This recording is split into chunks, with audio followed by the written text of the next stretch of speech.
Our next speaker is Roald Spey, who is the global leader for Plant Location International at IBM.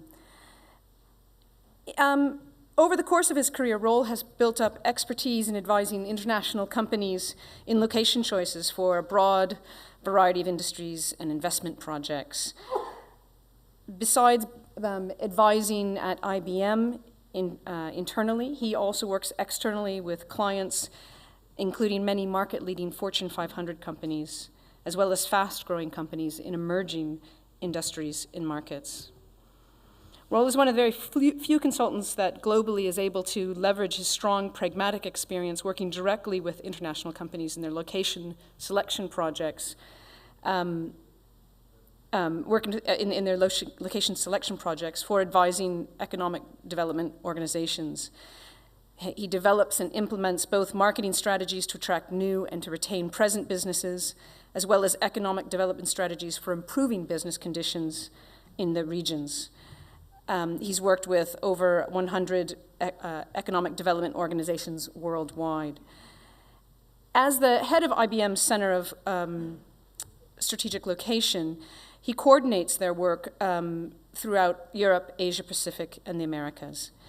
He is a frequently quoted strategy and foreign investment expert and a regular speaker at events such as these, helping people just like us figure out how we drive forward our economies by smartly working with the right sorts of industries at the right sorts of times. So, Roald, I welcome you.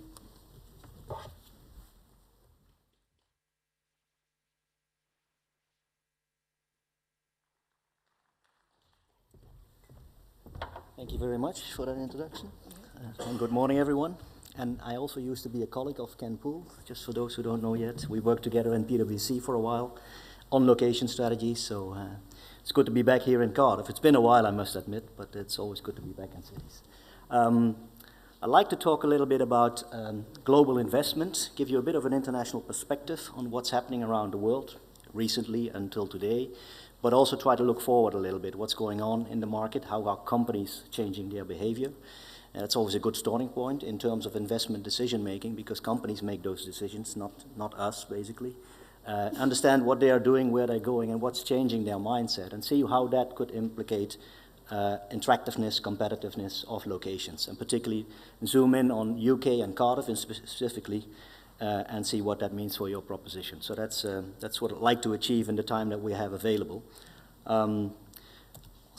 Starting off with some data, international data on foreign investment, and these are data that reflect new location decisions by companies, setting up a new greenfield operation or expanding an operation somewhere in the world, but it's foreign investment, so it's foreign companies, for example, establishing here in UK. These are data based on new projects that are initiated, that are announced by those companies, and the jobs they create. We try to analyze by job numbers. That's for us the best reflection of the economic impact of an investment into a particular region. Often capital is used for that indication, but we don't think that that's as good as job creation, because capital very often flows to other areas, because a company that sets up a new factory buys equipment and may buy that equipment somewhere completely different than in the location where they invest. So jobs are a better indication, I think. What you see here is the impact of the crisis over the year. This is the global picture, job creation by foreign investors. You see the crisis, you see the recovery, but you also see it's quite volatile recovery. We're still not at the same level of job creation as we were before the crisis.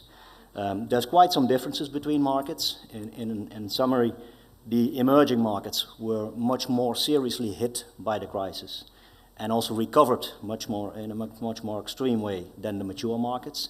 And it's mostly because they attract very large-scale investment projects, and those were also the ones that were put on hold in the crisis and came back after the crisis. The mature markets were fairly stable, actually. Western Europe, North America responded in a much more stable way to the crisis and also in the recovery years.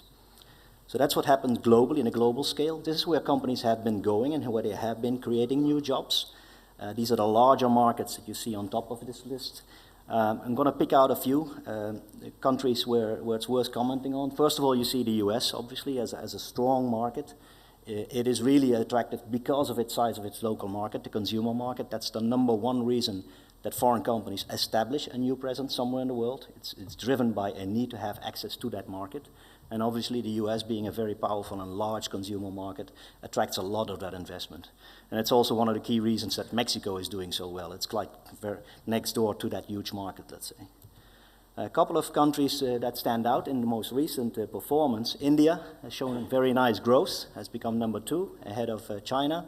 But the interesting thing about India is it's diversifying. It used to be very dependent on investment in the services industry, financial services, back office operations, IT related very often. That was a large chunk of what went into India, and also the investment from Indian companies elsewhere was very much focused on that services industry. But now it's really diversifying its economy much more, and it's also attracting manufacturing investment much more than years ago. So that's a good thing, I think, for India. It's basically expanding its proposition for foreign investment. Mexico, I already mentioned, very strong performer and has a very good outlook for the near future, I think, because its proposition is also diversifying. It used to be purely a manufacturing location, not services yet. It's moving into that area. It has taken over the role of the export platform that China was for many years as a manufacturing location, at least a large chunk of that. So that's very powerful, and it has that access to the US market. So very strong elements of a proposition that is difficult to beat. So that explains the performance of Mexico, and it's likely to continue to perform very strong in the next few years. And then China, as I mentioned, China is transitioning actually. It used to be the factory of the world for a number of years, still very attractive cost-wise, but it's getting more expensive. So it reduces the role of that export base, companies moving to Mexico, or not moving, but they're expanding in Mexico rather than in China for that reason, or to places like Vietnam, Thailand, Indonesia. So the share of the investment that goes to China for low-cost reasons, for using it as an export platform, that share is decreasing, but the share of companies going there for the market is increasing. So it's changing the balance of investment going into China. That's quite interesting. But it needs to transform quicker. But you can see the economic growth used to be quite high. It's reduced the last few years. The outlook is not that great, still positive, but not that great. So the transformation is not going as fast as it should be. Then let's look at some of the cities. And here's all, sorry, I didn't talk about the UK. Maybe you saw already UK is always a strong location in the European context, number 1 in the European rankings for many years already. It showed a slight increase in the projects that were announced in the last year, 2015. Obviously, it's going to be speculation now what's going to happen in 2016 and certainly in the next years, given the decision to leave the EU. And it's going to change the proposition of the UK as a whole quite a lot, because it used to be part of this large market. What's going to be now? It's going to be a domestic market, first of all, still very powerful, but it doesn't have that main entry point into the EU anymore. So that's going to change the proposition quite a bit. Now we can see some of that impact, in my opinion, already with these rankings. You see London here is number 1, attracting most projects. These are not jobs created, but it's investment projects that went to these large cities in the last years. London has been number 1 for many years, ahead of all the other cities, New York, Chicago, you name them. But you can see the share of London is decreasing a bit in the last year. And I think it already has to do with the hesitation in the market. Company knew that this referendum was coming up, there was going to be a decision. And when there is an uncertainty about what's going to happen in such situation, companies delay their investment projects. It's the same as if you would have to make a decision to buy a house or a car or whatever, or make a huge investment, and you're uncertain about your income, your family situation, whatever it is, you probably delay that decision. And that's what companies do as well. Uncertainty creates delays in investment and reduces economic activity. That's happening constantly. So that's probably what we're seeing here already a little bit. The market share of London is decreasing. Companies considering other options outside of the UK, but also in the UK. There is a tendency to move operations into other areas than London. And Manchester and Birmingham have been successful in getting some of that share, and some other cities as well. And there may be an opportunity also for Cardiff, I think. Then what we also do is we measure the investment that's going into those locations by numbers of jobs, quantity of jobs. But in recent years, let's say last 10 years already, or even longer, a lot of the mature economies have seen a lot of the jobs going east, going to Asia or to Eastern Europe because of cost reasons, and basically concluded that you can't compete anymore for the large-scale labor-intensive operations. And we need to compete for more quality of jobs than to quantity of jobs. And we figured out a way to try and measure that, and we created an indicator that's basically giving a score. So this is just a score from 0 to 10, but the score is based on a couple of indicators that indicate the quality of the jobs, the knowledge intensity, the value added that these jobs create, etc. And that's what this ranking tries to reflect. Ireland, basically, on average, attracts very high quality of investment projects based on the job value, the value of jobs. So ICT, life sciences, R&D centers, those kind of investments. In that ranking, you would typically see Scandinavian countries quite high on the ranking. You would see in the US, Boston, Silicon Valley, and so on, high in the ranking. So it's quite recognizable what you see coming out of that. The interesting thing here is that some of the smaller economies in the European context, the Baltic states, for example, also coming up quite nicely. So it shows that small economies that have a quite nice proposition that fits that demand for higher value are doing quite well as well. Now, UK is just outside of this top 10. It's number 14 with a score of 5.10, I believe, exactly. But I also looked at what Wales and Cardiff had scores they had. And quite interesting to see you have a higher score than UK average. A little bit higher. I took a 5-year average, by the way, because the sample needs to be large enough to come with a decent analysis. But it shows there is quite high value investment coming into the region in recent years. And that's based on the creative industries that you have here, the financial services that have increased here, etc. So it's a quite strong recognition for the fact that the proposition also of this region has changed over time. And we'll come back to that a little bit later. Finally, some interesting things about what sectors of industry are investing around the world. So where is it coming from? What industries are creating these jobs? Interesting, if you look at the first two sectors that we have here, it particularly confirms the comment that was made earlier. Apart from all the digitization and everything, we still want to travel. We are mobile. We want to go places. So transport equipment, in terms of physically, we need cars, and we need airplanes, etc. That's what that reflects. But also tourism, that's mostly hotels. And hotels means we want to go places. So it's interesting to see that there's a link between those two sectors that really stand out very much in terms of job creation around the world. For the rest, you see a fairly stable picture. None of these sectors really change a lot. There's just often two differences there, two exceptions, I should say. It's the electronics industry and the textiles industry that sometimes create huge investments. One project just creating 20,000 jobs, for example, in Africa or in Bangladesh and those places. So that's what you see sometimes in these rankings, as you see now, I think, with electronics, isn't it? Yeah. All right, so that's a bit of an introduction of global trends, what's happening. I want to show you a bit more going back to the UK situation and into the Cardiff region. First of all, where is this investment coming from? Globally, you see a picture where the US economy generates a lot of new companies, new innovation, new companies coming up, starting to export, starting to expand fairly quickly and making the step into other economies around the world, investing in foreign markets. That's the #1 country that invests elsewhere in the world for years already. Japan, Germany have always been the #2 and 3, sometimes change position, but also very stable picture. And then other ones are coming up gradually over time.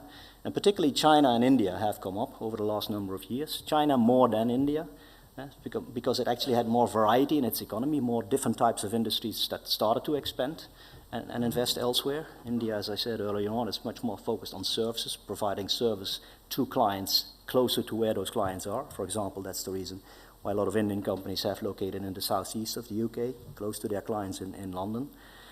What I found remarkable in this picture is that the UK has always been very strong in attracting Japanese investment, and Wales has as well. But Japanese investment recently has been reduced quite a bit. You see the market share on this right pie chart of Japan is quite low. And that's not only in the UK, we see that in various European countries when you do this analysis. And Japan is nowadays much more focusing on Asian markets and Asian business environments, low-cost regions and so on, to invest there rather than in Europe. But it's a market, of course, they still make investments and they still innovate and they still create new companies. So it's a market that's looking elsewhere at the moment. So there is, I think, also an opportunity to make them look back into the European market. Now, let's then look at what the proposition of the UK is, what Will's proposition is, and what may change in the near future. I've done that for 3 different types of operations, just very high level: production, service centers, headquarters, that combination, and R&D operations. So if we first take a look at production, On the left side, as you see the European context and where that has been going recently. And you see Eastern Europe has attracted a lot of that investment.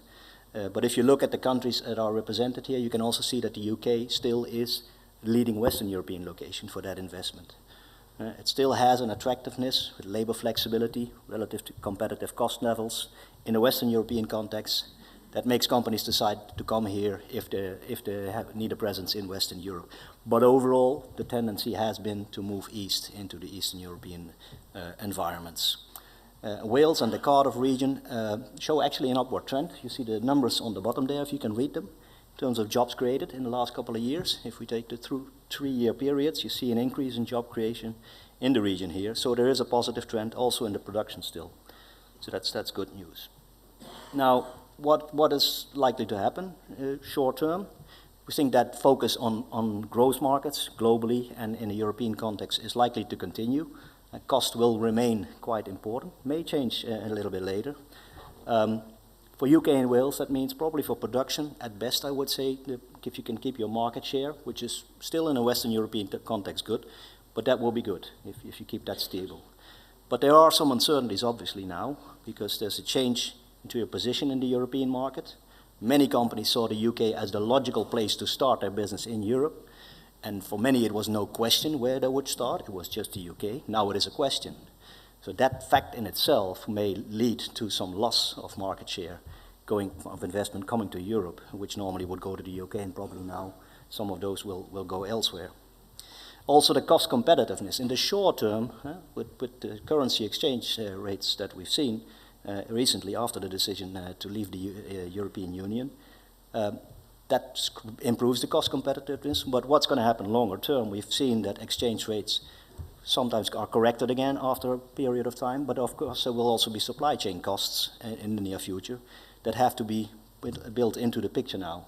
And that's going to change the dynamics, and that's an uncertainty that we can't foresee at the moment, but that will change the proposition that the UK will have, and therefore Wales as well. But still, the Wales will be well positioned within the UK context. It's cost-wise, certainly an interesting proposition within the UK context.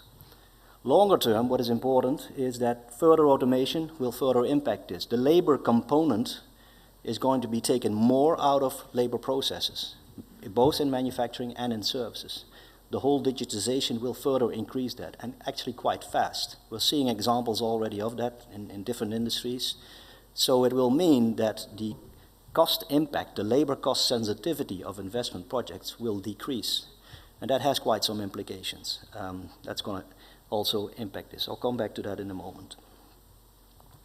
Then let's look at R&D. For R&D, UK has a very strong proposition for years already. Mature market, stable, very strong skill base, strong universities, and lots of talent actually in the UK. Also was a very strong location to attract talent internationally, whether that's youngsters coming to work in call centers and whatever types of operations, but also more senior people coming to work in an R&D environment. So that's strong. UK has been strong in that context. For Cardiff, I would say it's not really perceived as a location for R&D. If you would consider UK locations, it's not automatically that companies think of Cardiff as a location on the shortlist. But there are some areas, niche areas of expertise. I think in life sciences, in semiconductor, in the financial technology, where you have strengths that you could build upon. So that's an opportunity, I think. The outlook for R&D, cost dynamics will not really impact the propositions, because it's not really a cost-driven operation in terms of its location selection. It's really looking at top quality locations where they can find the skills, where the universities are there, where they can have great airports because you fly people in and out all the time. So that's more the focus of these operations. So there will be continued focus on Western Europe, and there will also be continued focus on the UK. But the emerging markets are maturing. You see investment. You see that in this pie chart, Hungary and places like that. And occasionally Romania or Bulgaria will attract or are attracting R&D operations in IT particularly. So there is some competition coming up from that part of the world, but it's not comparable to Western Europeans, I think. The Brexit, again, causes a bit of uncertainty in this context, particularly for international recruitment. What's going to happen in terms of legislation, but also what's going to happen on the people side. Think about the people who have now come to the UK for years already to work here. with all the emotion around this, a lot of people will be hesitant to make that move and maybe think, okay, we need to go somewhere else to gain experience or to learn that English language, because that's been a main driver for a lot of young talent to come to the UK. For Wales, Cardiff, I think the opportunity particularly is in those niche areas where we just mentioned that you can build upon the companies that are already there, the areas of competence that you have, and not think about really new initiatives in R&D. Then on the services side, I've combined here types of operations, let's say front offices and back offices, headquarter type of operations and service centers. So you see a bit of a mixture of markets that are mature and attract more of the higher value services, and some of the lower cost locations that attract the cost sensitive operations. UK still very strong market share in Europe, actually for both these types of operations. It has always been a very strong location for the front office, for the European headquarters. Again, that's a typical example where American companies and also Japanese and other Asians looking at Europe to set up that first foothold logically thought about the UK and often did not consider any other location, just came here. So it's a very strong proposition so far because of the skills, because of the cost, because of the flexibility, etc. For back offices, the competition has clearly been from Eastern Europe over the last 20 years already, I think. And again, Cardiff, Wales show a strong increase. I think both in some of the higher value services, but particularly in that shared services, financial services area. Cardiff has come up in the last couple of years as a location to consider in the UK, and it has attracted more and more jobs. You can see the numbers again in the red box there. So a strong increase in jobs created by new foreign companies setting up services operations here. But the point is with Cardiff, it doesn't have that awareness. I mean, if you think about service centers, a lot of companies would think UK, well, either it's London versus the rest, or if you think outside of London, very often they think about Manchester, Birmingham, Glasgow perhaps still, but not a lot of other places come up spontaneously. There are many other options actually, but companies don't have that on top of their mind. And Cardiff also suffers a bit still from that awareness. But I think the developments that you've had in the last couple of years are very strong, are very powerful, convincing in the sense of, yes, it's already happening, so there is proof that there is a strong business environment. It just needs to be brought to the attention of companies, I think, a little bit more. And you also will need to move on to higher value shared services centers instead of just the lower end. That's a typical development that cities have to make. Glasgow is a perfect example. Initially, it attracted a lot of lower end call centers. IBM had, for example, a large call center in Greenock, close to Glasgow. But that has been transformed into a much higher value shared service center, because for those lower cost sensitive skills that you would have initially 10, 20 years ago, you can't compete it with Eastern Europe anymore. So you need to decide either to close it or you can upgrade it. And that's what happened in the Glasgow case, for example. So the competition, the move needs to be to much higher value shared services operation. Competition for Cardiff will be mostly domestic. If companies consider the UK and would consider Cardiff, they probably also consider some other cities. If they're just looking at the UK, then Cardiff could be part of that game, but it would be quite extraordinary to just consider Cardiff as the one and only UK option if you compare internationally. That would rarely be the case, I think. So your competition is mostly domestic. Outlook for headquarters, that's where I think there will be some drop. You saw the numbers already, I think, with the London graphic that I showed. Because it's not the one and only logical location anymore to consider. There will be companies thinking about other locations in Europe, even just to be on the safe side. It's that uncertainty factor that plays a very strong role in these decisions. And for shared services, this is particularly where I think the attractiveness for international talent, for young talent, can be disturbing, because a lot of young people will emotionally now think about, okay, we're apparently less welcome in the UK. Should we therefore think about starting a career somewhere else? Again, it's uncertainty that impacts this.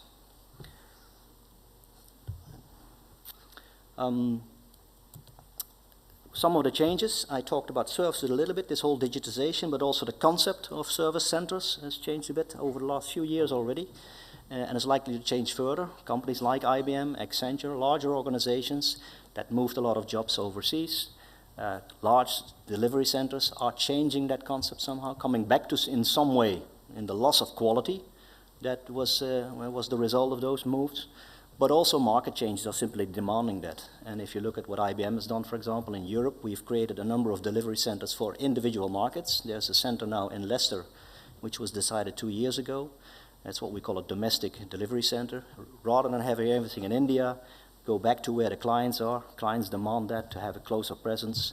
There's also some data restrictions. You cannot just transfer data across borders easily. So you need to be in markets. And so we have those centers now in Germany, in France, in the UK, one for the Benelux, etc. That's a move that many of those companies have been making. We see a trend back from the large-scale centers to smaller-scale centers, closer to clients, more focus on market access, less focus on cost, more focus on talent. Those is, in a nutshell, the changes.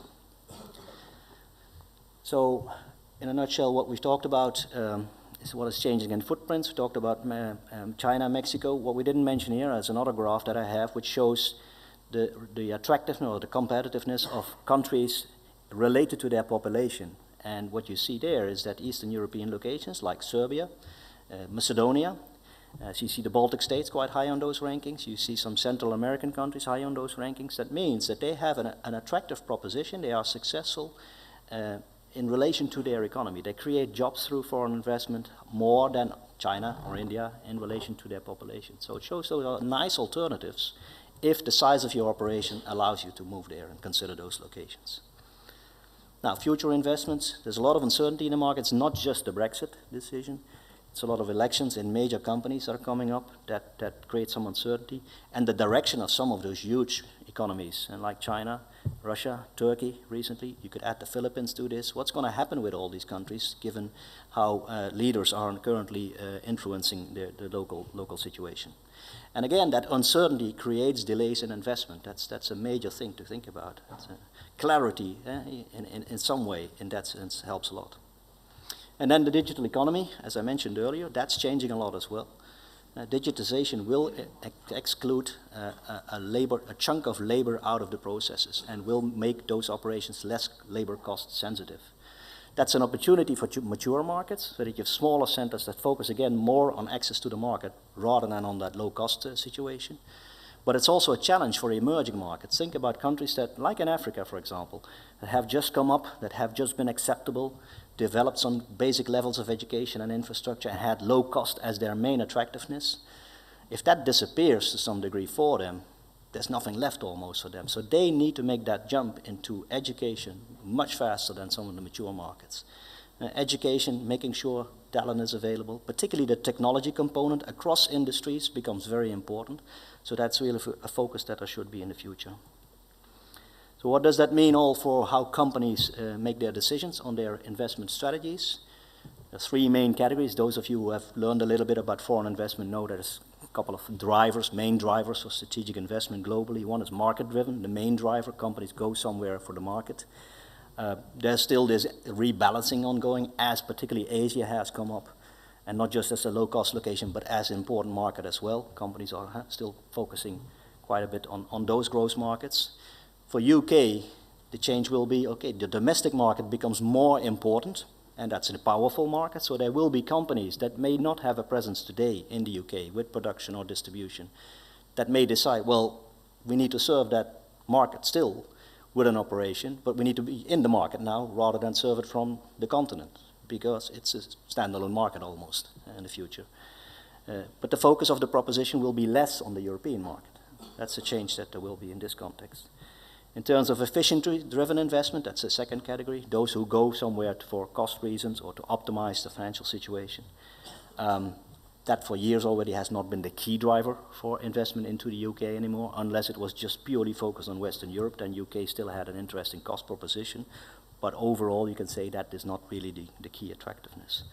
But for Wales and Cardiff, still within that context of the UK, that's a factor that you should not neglect.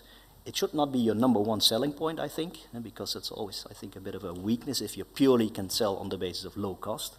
No, it's the proposition should be based on quality and talent particularly, I think. And that brings us to the third component here, talent-driven investment. That's, I think, an opportunity for bringing Cardiff up to the front. I use the word hotspot here, but at least increase the proposition for good quality investment with cost efficiency, but good quality investment based on talent pools that you have. Now, talent is a factor that plays in location selection constantly.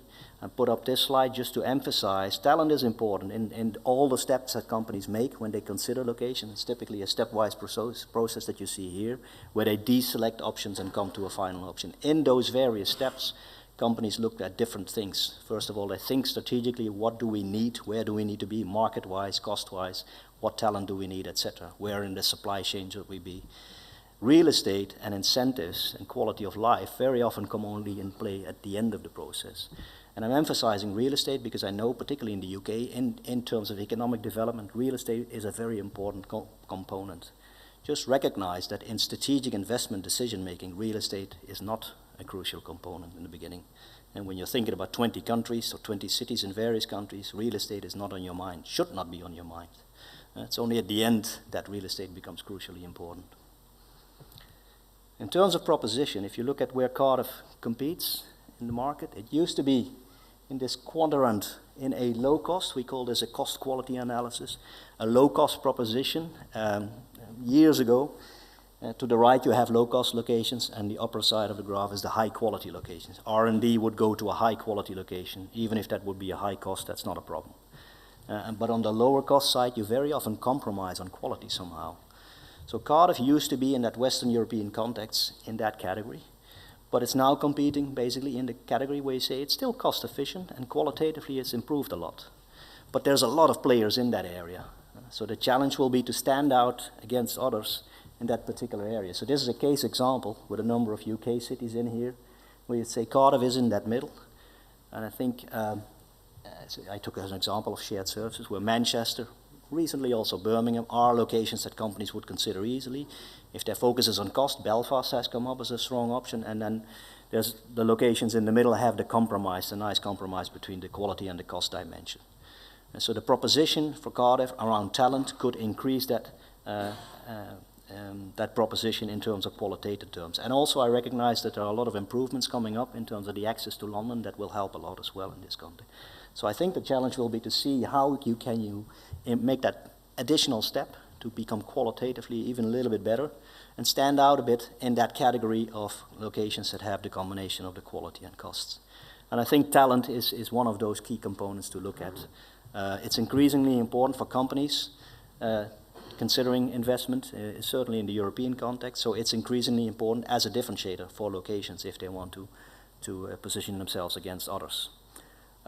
So the strategies to attract companies, you can also think about a strategy to attract talent. There's more and more regions, cities particularly, that are looking at that component. How can we make sure that we as a city have an attractive environment for talent? And you have to think about what kind of talent that you're aiming at, because I think the main distinction is between the more senior and the junior. The senior, for example, that would come to a headquarter, front office, R&D types of operations. You're thinking about expatriates. They have a different view on quality of life than the youngsters. They may want to play golf. They may need the international schools, etc. The youngsters want to have a vibrant cultural life. They want to have some fun. Cost, maybe the salary is not that important in their early days. So other types of things that they're interested in. So if you consider what types of talent do we want to attract, those are the factors to take into account. But think about a strategy to attract talent on top of investment, and that way you have a multiplier effect to become attractive for operations that are knowledge intensive. And an important point on that, I think, in this context is cities are really the areas that attract the talent, that are the locations that companies consider for this type of investment. I know it's always a tricky point in many countries, and it's why we're always looking at the center city. Well, that's the way companies look at it, and that's the way the business environment are more and more developed. The cities are the key accelerator, the key catalyst for economic development in many areas. So, particularly in this strategy, as Cardiff as a city would be the leading city to initiate the investment into Cardiff. I think I've taken enough of the time. Maybe went over it even. So that's what I wanted to share with you this morning. So maybe if there are some questions.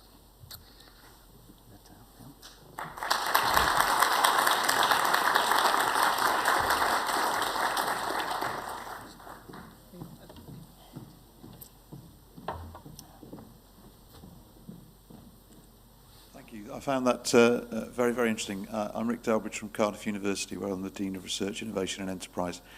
I'd like to invite you to elaborate on your comments about R&D investment, please, in the particular context of Cardiff. You noted 3 areas where we have some activity already, and you advised building from that base. Could you, explain that a little bit further, the logic behind that? And also, if you would, say a bit about the role that you see universities playing or potentially playing in attracting and supporting R&D investment. Thank you. Okay. Well, on the fact to build on existing strengths, particularly in R&D, I mean, companies need to feel comfortable that the areas of expertise are there, that there is a competence, whether it's talent or university clusters of companies, for example, or areas of research that is already developed to an extent that companies can leverage that. That's the starting point for many companies to consider an R&D. And we're talking here particularly about R&D in a standalone situation, so setting up a new center that would focus on R&D exclusively, because a lot of R&D is going into a situation where there's a production operation already, so there's not that many standalone, by the way. So that was my comment, really, to focus on areas where you have already that anchor for companies to build on. If you don't have that, they would start from scratch. I would think there's hardly a reason to consider a region that doesn't have that basis. The universities are extremely important in that context, and I think also not just in terms of having that basic skill set, the competence that companies are looking for, but also in marketing, I think, because they are the ones that can help convince companies about the areas of expertise. You see a lot of strong, let's say the best economic development organizations around the world have partners around them. UK, by the way, is a very mature market in that sense in investment promotion. And universities are one of those key partners in investment promotion. If you have particular focus on R&D or any talent-focused type of investment, universities and the educational system in a wider sense are a key player in marketing the location. We always talk to universities, other educational centers, recruitment agencies. HR is a key component in investment decision making. So universities are one of the key partners in there. Maybe another point on that is what universities maybe also should do a little bit more is connect more with the business communities. A challenge that we see everywhere in the world is that there is this mismatch between the output from universities or other educations and what the companies are looking for. And particularly in the technology area, because developments are so fast. Once a company moves into a location, starts to recruit and sees, okay, the graduates that we now see in the market are not there yet, we still need to train them for a while. By discussing with companies on an ongoing basis what their needs are, how needs are changing, maybe get them involved in curricula. I think there was this morning discussion about apprenticeships, internships, stimulate that a little bit more. Make sure that mismatch is decreased a little bit. You will always have some of that because the developments are so fast you can't keep up with it. But by constantly having a dialogue between universities and businesses, you can basically close that gap to some extent, I think, and that would be very powerful because it's a challenge everywhere. It's dark. Ken Poole, Cardiff Council. You touched on a number of important issues there, including Brexit and obviously uncertainty about the future. I'm really interested in your view. It looks as though what may happen with UK government in order to deal with the uncertainties of Brexit, the UK may well adopt a low corporate tax rate. And at the same time, obviously, with a slipping out of Europe, the importance of grants may well diminish both within Wales and the UK as a source of attracting investment. I just wonder what your view is if UK did move to a low corporate tax rate, how that could be influential in attracting particularly some of the added value businesses in manufacturing and the service sector. Obviously it will. I mean, a lower tax rate, and certainly a simplified lower tax rate, helps a lot in this context. I mean, but you made a point, an important point. It's for value-added operations and manufacturing. Those who generate a profit are taxed. A lot of the service centers, for example, the ones that we talked about here, are not that much impacted by tax. Your proposition will not really change with a different tax rate, because tax does hardly play a role, because that's not a center that creates an income. So that's a minor factor for those. But for manufacturing, it clearly is. A 13% income tax rate in a Western European context would be very competitive. Ireland has 12.5. It's one of the big selling points for Ireland. And to make it simplified, I think is also important. If you have a standard income tax rate that's fairly high, I'm based in Belgium. Belgium is a good example of how it should not be done. have a high tax rate, 34%, and then a lot of exemptions, depreciations, subsidy. Again, take simple examples in your own life. If you need to buy a car and you have a certain budget, and you look at the catalog price and you say, okay, these cars are above my budget. You scratch them through because there's many other options. You focus on the other options. You just neglect the fact that you may have different options for that car, different reduction possibilities, different ways of loan possibility, free loans or whatever there is that would ultimately reduce that price.